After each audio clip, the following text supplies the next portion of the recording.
नमस्कार, मैं हूं ज़ायरा। राजस्थान स्पेशल की शुरुआत करें उससे पहले आपको देहरादून लिए चलते हैं, जहां मुख्यमंत्री पुष्कर सिंह धामी संबोधित कर रहे हैं।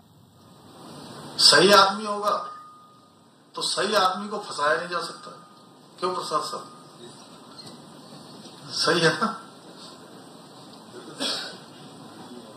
तो सही आदमी को फंसाया नहीं जा सकता, गलत आदमी को बचाया नहीं जा सकता। ईडी जैसी संस्था, लोग घबराते हैं। घबराता कौन है? भय किसके मन में होता है? जिसने कुछ गड़बड़ किया होता है। जिसने गड़बड़ी नहीं किया तो क्यों घबराएगा किसी से? सीबीआई से कौन घबराता? अभी सीबीआई हो जाएगी, पूरा जो है अंदर तक का चिट्टा निकाल लेगी। तो मैं चाहता हूं कि हमारी विजिलेंस भी उत्तराखंड की वह भी ऐसी संस्था बने, वह भी ऐसी संस्था बने।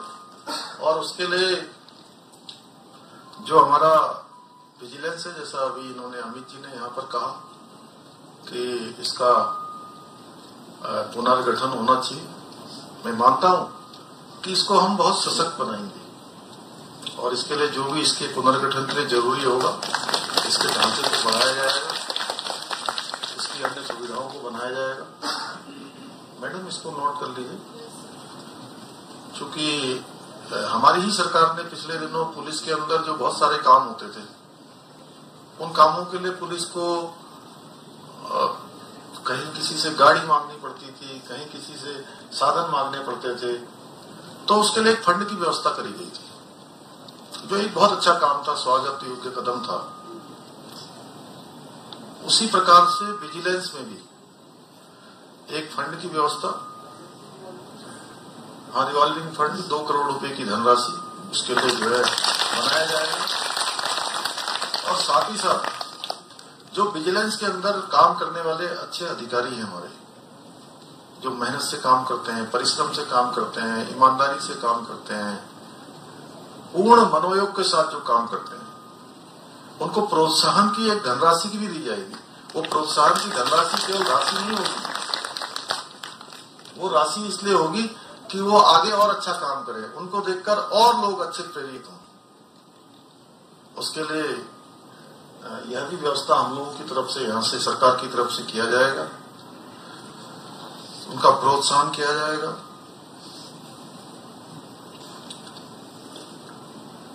हम लोग चाहते हैं कि हमारा जो विजिलेंस का जो विभाग है, वो ऐसे लोगों को भी प्रोत्साहित करे, जो लोग जिनको अभी मेरे हाथों आपने यहां से सम्मानित करवाया। चलिए शुरुआत कर लेते हैं राजस्थान स्पेशल की। राजस्थान के मुख्यमंत्री अशोक गहलोत ने बिरला ऑडिटोरियम में सिविल सोसाइटीज के साथ बजट पर वर्कशॉप में शिरकत की। इस दौरान उन्होंने केंद्र सरकार को जमकर आड़े हाथों लिया। उन्होंने बीजेपी पर धर्म की राजनीति करने का आरोप लगाया है। सीएम ने कहा कि देश में महंगाई और बेरोजगारी से हाहाकार मचा हुआ है और बीजेपी धर्म की राजनीति कर रही है।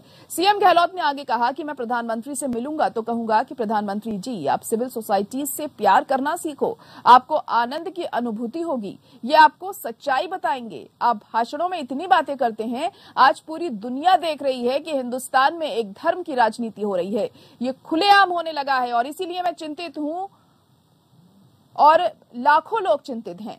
और इसके साथ ही सीएम गहलोत ने अग्निपथ को लेकर पीएम मोदी और केंद्र सरकार पर निशाना साधा। उन्होंने कहा कि अग्निपथ इस साल का सबसे बड़ा मजाक होगा।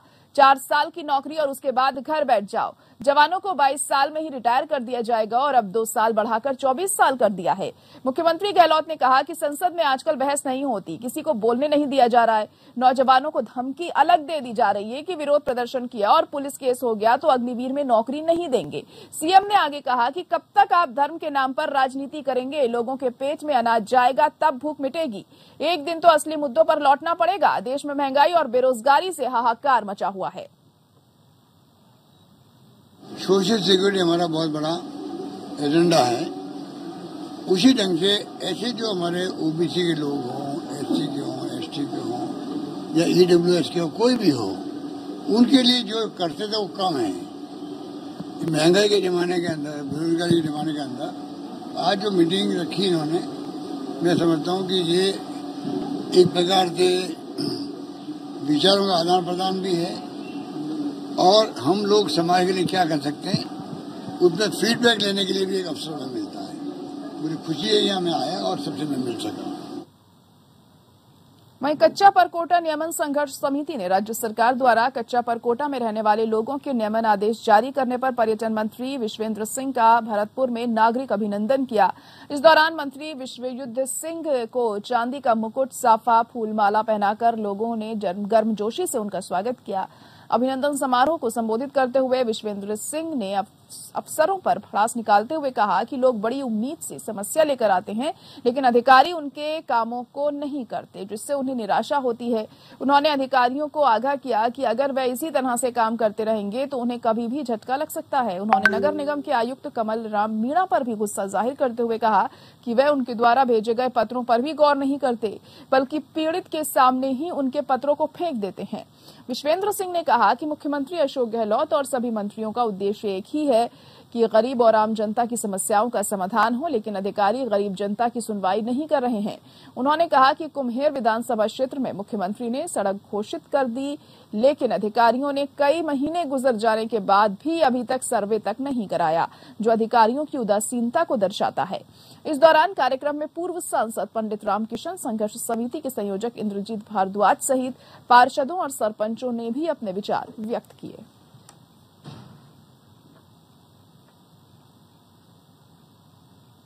वहीं राजस्थान के पूर्व उप मुख्यमंत्री और टोंक विधायक सचिन पायलट टोंक दौरे पर पहुंचे, जहां अमीनपुरा से छानबाज सूर्या पर बनास नदी पर वेंटेड कॉजवे निर्माण कार्य के शिलान्यास सहित लगभग 43 करोड़ रुपए के विकास कार्यों का शिलान्यास और लोकार्पण किया गया। पायलट ने ग्राम बालापुर और बाहेड़ा में पिछले दिनों आकाशीय बिजली गिरने से मारे गए लोगों के परिजनों से मिलकर सांत्वना दी। इस दौरान केंद्र सरकार पर प्रहार करते हुए पायलट ने कहा कि काला धन वापस लाने, महंगाई मिटाने और बेरोजगारी दूर करने का वादा कर सत्ता में आने वाली भाजपा सरकार के सभी वादे झूठे निकले। भाजपा के राज में महंगाई आसमान छू रही है, आम आदमी को कोई मदद नहीं मिल रही।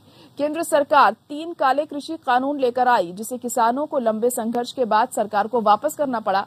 किसानों की फसल पर मिलने वाला बोनस बंद कर दिया गया है। समर्थन मूल्य पर फसल की खरीद नहीं हो रही है। भाजपा के राज में किसान पूरी तरह से निराश हो चुका है। भाजपा सरकार अब अग्निपथ योजना लेकर आई है। उन्होंने कहा कि सालों से सेना में भर्ती होने का इंतजार कर रहे युवाओं के सपनों को इस अग्निपथ योजना ने कुठाराघात किया है। अब सेना में भर्ती होने वाले नौजवान 4 साल में सेना से बाहर कर दिए जाएंगे। उन्होंने कहा कि सत्ता के घमंड में चूर भाजपा सरकार संस्थाओं का दुरुपयोग कर रही है। ईडी, इनकम टैक्स, सीबीआई जैसी सरकारी संस्थाओं के माध्यम से विपक्ष के नेताओं की आवाज को दबाया जा रहा है। उन्होंने कहा कि लोकतंत्र हमारी पूंजी है और इसे हमें संभाल कर रखना है, मजबूत बनाना है। पायलट ने ग्रामीणों को संबोधित करते हुए कहा कि आप लोगों से सीधा संवाद स्थापित हो और इसी को ध्यान में रखते हुए पंचायत मुख्यालयों की जगह आज गांवों के दौरे के कार्यक्रम बनाए गए हैं। लाभ मिलेगा, कुएं और जमीन के अंदर जो पानी है उसमें लोगों को एक लंबे समय तक राहत मिलेगी और आने जाने के लिए जो रास्ता बहुत लंबी पुरानी मांग थी उस काम को आज हम लोगों ने शुरुआत की है और 10 महीने में इस काम को हम पूरा करेंगे। सड़क निर्माण हो, स्कूल, चिकित्सा, शिक्षा, भवन निर्माण, इन सभी कामों को जो हम लोगों ने पहले टेकअप किया था पूरा कर रहे हैं और भी इलाके में जो लोगों की डिमांड है पूरा करेंगे। क्षेत्र के लोगों की सभी उम्मीदों पर खरा उतरना पहली प्राथमिकता है और मैं उम्मीद करता हूँ कि समय रहते ही सभी कामों को हम लोग अंजाम देंगे। वहीं सिरोह के आबू रोड के रिको पुलिस ने एक आरोपी नरेश भील को गिरफ्तार कर लिया है। गिरफ्तार आरोपी पर मोबाइल चोरी करने और रात में फैक्ट्री में मारपीट करने का आरोप है। आरोपी ने 17 जनवरी को श्रीनाथ मेटल स्टील इंडस्ट्रीज में घुसकर मारपीट की थी। ये घटना सीसीटीवी में कैद हो गई थी। पूछताछ के दौरान आरोपी ने कई वारदातें उसने की हैं, ये बात कबूल की।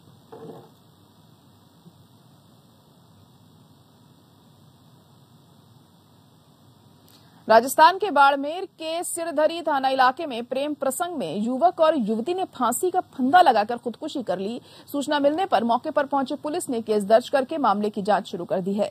बताया जा रहा है कि दोनों के बीच लंबे समय से प्रेम प्रसंग चल रहा था। पुलिस के मुताबिक मृतक युवक टैक्सी चलाता था और मृतक महिला घर में काम किया करती थी। आज सुबह सूचना मिली कि पिंडरी चौथेरा के अंदर एक लड़की और लड़के ने फांसी डाली है। जिस पर मौके पर पहुंचे तो मृतक वीरमनाथ व दूसरी व्यक्ति द्वारा एक ही फांसी के फंदे पर लटक कर आत्महत्या करना पाया गया। दोनों लड़कों की लाश सीएससी सिंदरी में रखकर मृतकों के परिजनों से रिपोर्ट ली जाकर मेडिकल बोर्ड से पोस्टमार्टम करवाया जा रहा है और अभी जांच जारी है। प्रारंभिक तौर से ये लग रहा है कि दोनों के बीच में प्रेम प्रसंग के चलते। फिलहाल एक ब्रेक के लिए रुकेंगे, यहाँ पर जल्द लौटते हैं।